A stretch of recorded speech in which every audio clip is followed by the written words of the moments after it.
How to use Voloco presets effectively. Want your vocal to sound pro? Let's learn how to use Voloco preset effectively for the best result. Open the Voloco app, tap the plus button, choose quick record, pick a beat or no beat, and record your voice. When you are done, tap the record button again to stop, and you will move to the editing screen.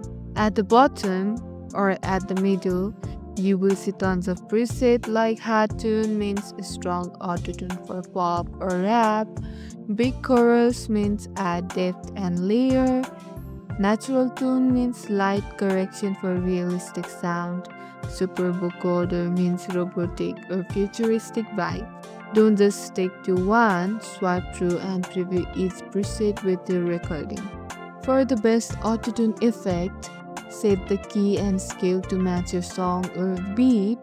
Tap the slider or gear icon and choose key or scale.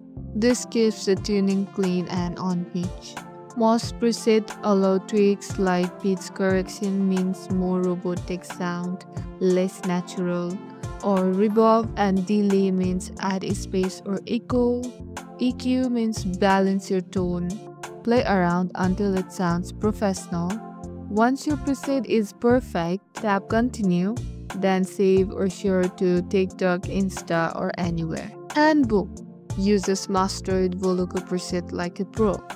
If this helped you level up your vocals, hit like, and if you have any question, drop them in the comment, and don't forget to subscribe for more music hacks.